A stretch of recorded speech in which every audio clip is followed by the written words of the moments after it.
नमस्कार, न्यूज 18 राजस्थान पर आप सभी का स्वागत। मैं हूं आपके साथ हेमंत कुमार। चले खबरों की शुरुआत इस वक्त की सबसे बड़ी खबर के साथ। जोधपुर से बड़ी खबर है, जहां पर जवान की ओर से फायरिंग करने के मामले को लेकर अपडेट है। पुलिस प्रशासन की बातचीत आखिरकार रंग लाई है। नरेश जाट जो कि जवान है, उसने सरेंडर करने के लिए तैयार होने की बात कही है। नरेश जाट ने आईजी के समक्ष सरेंडर की शर्त रखी है। बड़ी खबर है इस वक्त की। कल शाम के बाद से ही लगातार उसकी तरफ से अपने आप को अपने परिवार के साथ अपने क्वार्टर में कैद करके फायरिंग करने की जानकारी सामने आ रही थी। समझाइश का दौर चल रहा था, पूरी रात भर यह सिलसिला चला। अभी आखिरकार बातचीत सफल हुई है। पुलिस प्रशासन की बातचीत रंग लाई है। जोधपुर सीआरपीएफ ट्रेनिंग सेंटर से इस वक्त की बड़ी खबर है। सेंटर में बने हुए क्वार्टर में फायरिंग की जानकारी और एक जवान ने बालकनी से कई राउंड फायर किए। जवान का नाम नरेश जाट है। हालांकि अब उससे बातचीत के बाद वो मान गया है सरेंडर करने के लिए। पाली जिले के राजूला गांव का निवासी है नरेश जाट। 3 साल से सीआरपीएफ के ट्रेनिंग सेंटर में तैनात है।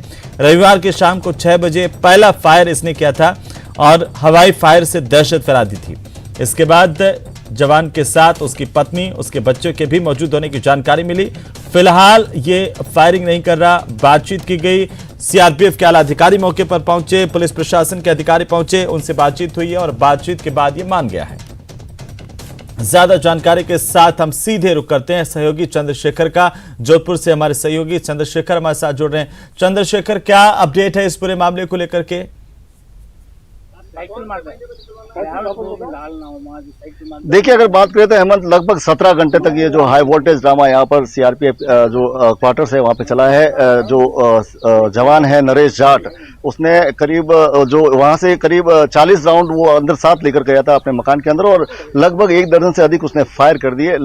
लगातार उसकी समझाइश का दौर जारी था। जो जोधपुर पुलिस कमिश्नर रवि दत्त गौड़ वहाँ पर मौके पर मौजूद है और जो ताजा जानकारी मिली है उसके अनुसार उसने जो है सरेंडर करने के लिए हामी भर दी और साथ ही शर्त रखी थी कि आईजी सीआरपीएफ यहाँ पर पहुंचे, उनके समक्ष वो सरेंडर करेगा। इसके बाद सूत्रों के हवाले जानकारी मिली है कि आईजी वहां पर पहुंच चुके हैं। ये वो जगह है जहां पर जो है ये सीआरपी आरटीसी सीआरपी का जो है ट्रेनिंग सेंटर है। इसके पीछे वहां पर क्वार्टर मौजूद है जहां पर वो रह रहा है। बताया जा रहा है कि उसने छुट्टी को लेकर जो यहाँ पर अपने आला अधिकारी से उसकी तकरार हुई थी, लंबी जो है उसकी जो कहासुनी हुई थी। उसके बाद जो है उसने अपने आप को एक कमरे में बंद कर लिया। उसके साथ उसकी पत्नी, उसकी 6 वर्ष की बच्ची मौजूद है और बार बार लगातार वो जो है बालकनी में आकर फायरिंग की घटना को अंजाम दे रहा था। और इसके बाद उसके पिता और उसके भाई और उसके दोस्तों को बुलाया गया, लेकिन समझाइश का प्रयास किया गया, लेकिन वो मना नहीं। वो हर बार जो भी उसके नजदीक जाता तो वो एक ही बात कहता कि अगर कोई क्वार्टर के नजदीक आएगा तो उसको वो जान से मार देगा या खुद को जान से मार देगा। इसको लेकर जो लगातार रस्साकसी चल रही थी और अब पुलिस प्रशासन की जो है कवायद रंग लाई है। बताया जा रहा है कि यहाँ पर जो वो उस आईजी के समक्ष जो है वो सरेंडर करने के लिए तैयार हुआ है। कहीं ना कहीं जो है लगातार मशक्कत की जा रही थी, वो कहीं ना कहीं रंग लेकर आई है। जी अहमद, आखिर क्या वजह चंद्रशेखर अब तक सामने आई है कि क्यों एक सीआरपीएफ का जवान इस तरह की हरकत उसको करनी पड़ी, या फिर क्या समय पर उसकी बात नहीं सुनी गई? आखिर वजह क्या रही है? एक बार फिर से तस्वीरें दिखाते हुए जरा थोड़ा सा बताइए। देखिए, अगर बात करें तो जो लगातार जो सबसे पहले तो मैं एक बार तस्वीर जो यहाँ पे हलचल है वो दिखा देता हूँ। किस तरह से जो लगातार पुलिस की आवाजाही का दौर जारी है और जिस तरह से जो सीआरपीएफ क्वार्टर के बाहर जो एकदम पुख्ता व्यवस्थाएं की गई है, किसी को भी अंदर नहीं आने दिया जा रहा और मीडिया को विशेष तौर से जो है कवरेज को अंदर से नहीं करने दिया जा रहा और ना ही कोई विशेष जानकारी जो है पुख्ता जानकारी दी जा रही है। लेकिन अगर बात करें तो मोटा मोटी बात यह सामने आई थी कि ये लगातार जो है अवसाद में चल रहा था। 3 सालों से यहाँ पर ड्यूटी पर तैनात था और छुट्टी को लेकर एडीजी भूपेंद्र से लेकर इसकी जो है थोड़ी कहासुनी हुई थी, जिसके बाद इसने जो है 40 राउंड इकट्ठे किए और अपने आवास पर ले गया।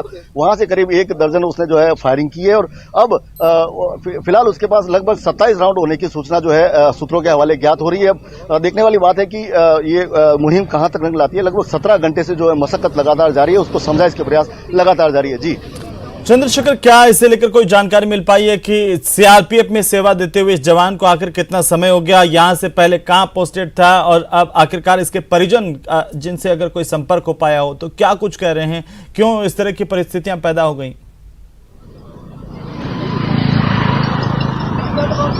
देखिए, बात करें तो ये पाली के राजौरी गांव का निवासी है और इसके जो पिता है, इसके भाई और इसके जो अजीज तमाम मित्र है, उनको वहां पे यहाँ पे लाया जा चुका है। लगातार समझाइश का दौर जारी है। जब इसके पिता ने सिर्फ मोबाइल पर बात की तो उसने कहा कि मेरे आवास के नजदीक मत आना, नहीं तो मैं आपको भी गोली मार दूंगा। अब इसकी क्या मांग है? लगभग अगर बात करें तो इस प्रकार की जो घटना अंजाम दिया जाता है उसके बाद कोई ना कोई मांग रखी जाती है, लेकिन इस जवान ने अभी तक कोई भी अपनी मांग जो है अधिकारियों के समक्ष नहीं रखी है। फिलहाल एक जो बड़ी मांग सामने आई है कि मैं आईजी के समक्ष सरेंडर करूंगा, तो कहीं ना कहीं ये कवायद या मशक्कत की जा रही है कि कैसे ही करके इसको जो सरेंडर कराया जाए, उसके बाद आगे की कार्रवाई की जाएगी। ये बताया जा रहा है कि जोधपुर में वो 3 सालों से तैनात है, लगातार जो है यहाँ पे काम कर रहा था और लंबे समय से ये अवसाद में चलता हुआ बताया जा रहा है। अब देखने वाली बात है कि किस तरह से जो है लगातार पुलिसकर्मी जो इसको समझाइश कर रहे हैं, मनोवैज्ञानिक तरीके से समझाइश कर रहे हैं। और सबसे बड़ी राहत की बात यह है कि इसने किसी को, ना तो खुद को, ना अपनी बीवी और न बच्चों, किसी को भी अभी तक नुकसान नहीं पहुंचाया है। हाँ, ये बात जरूर है कि इसने फायरिंग खूब की है, फायरिंग बार बार। इसके पास 5.56 mm की जो मिनी गन मशीन होती है वो इसके पास है और जैसा कि आप तस्वीर में देख सकते हैं कि एक हाथ में मोबाइल लेके बात कर रहा है, दूसरे हाथ में इसके पास गन है।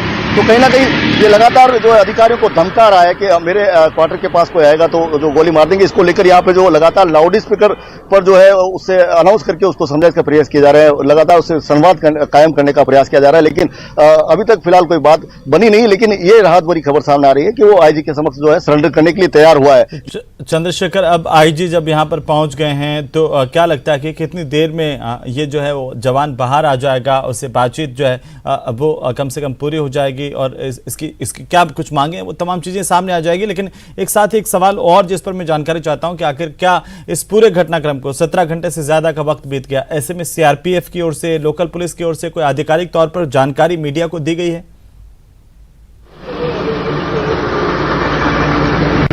देखिए, अगर बात करें तो जो डीसीपी है उन्होंने बताया कि जब उनको इस बात की जानकारी मिली कि जब यहाँ पे उसने पहली फायरिंग जो कल शाम को इसने खोली थी, हवाई फायरिंग की थी, उसके बाद जब उनको पुलिस को इस बात की जानकारी मिली तो मंडोर थाना अधिकारी और करवर थाना अधिकारी मौके पर पहुंचे थे। डीसीपी अमृता स्वयं डॉक्टर अमृता खुद यहाँ पर पहुंची थी। इसके साथ ही जो commissioner of police Ravidutt Sharma यहाँ पर पहुंचे थे और उन्होंने लगातार समझाइश का प्रयास किया, लेकिन जो कोई भी समझाइश काम नहीं आई। लगातार वो फायरिंग कर रहा था, थोड़ी थोड़ी देर में बालकनी में आता और फायरिंग कर देता। उसने कोई मांग नहीं रखी, ना ही कोई उसका कारण बताया। तो लगातार जो है समझाइश का दौर जारी था। देर रात तक जो है कमिश्नर यहाँ पर मौजूद रहे और अल सुबह वापस यहाँ पर पहुंच गए थे। तो कहीं ना कहीं जो लगातार जो समझाइश का दौर चला था उसका जो असर सामने आया है कि उसने पहली मांग जो ये समक्ष रखी है कि मैं आईजी के समक्ष जो है सरेंडर करूंगा। यहाँ के जो लोकल अधिकारी है सीआरपीएफ के, उनके सामने मैं जो है सरेंडर नहीं करूंगा। तो ये कहीं ना कहीं एक पहला सकारात्मक परिणाम सामने आया है जिसमें इस जवान ने जो सरेंडर करने के लिए हामी भरी है। कहीं ना कहीं लगातार जो 17 घंटे से चली आ रही मशक्कत है, कहीं ना कहीं एक राहत भरी खबर सामने आई है। अभी अगर हम बात करें बड़े अधिकारियों की, चाहे वो सीआरपीएफ के बड़े अधिकारी हो या फिर राजस्थान पुलिस के बड़े अधिकारी हो, आपके पीछे जो ट्रेनिंग सेंटर इस वक्त नजर आ रहा है उसमें कौन कौन से बड़े अधिकारी मौके पर मौजूद हैं? देखिए अहमद, बात करें तो जो हमें जानकारी है उसके अनुसार जो पुलिस कमिश्नर रविदत्त शर्मा अंदर मौजूद है, डीसीपी डॉक्टर अमृता। बिल्कुल चंद्रशेखर, और लगातार अपडेट हम आपसे लेते रहेंगे। बहरहाल एक बार फिर से अपने दर्शकों को हम बता दें कि जोधपुर के जवान फायरिंग मामले को लेकर बड़ी अपडेट है। पुलिस प्रशासन और सीआरपीएफ के अधिकारियों की जो बातचीत है वो आखिरकार रंग लाई है। नरेश जाट ने सरेंडर करने के लिए हामी भर दी है, लेकिन शर्त ये रखी है कि आईजी जो कि सीआरपीएफ के, उनके सामने ही वो सरेंडर करेगा। आईजी वहां पर ट्रेनिंग सेंटर में पहुंच चुके हैं जोधपुर में। हमारे सहयोगी चंद्रशेखर बता रहे थे कि आईजी पहुंच चुके हैं, आईजी की बातचीत होगी, आईजी के सामने सरेंडर होगा और अब इसी के साथ ये पूरे घटनाक्रम का पटाक्षेप होगा, क्योंकि पिछले लगातार 17 घंटे दहशत के इस ट्रेनिंग सेंटर में रहे हैं।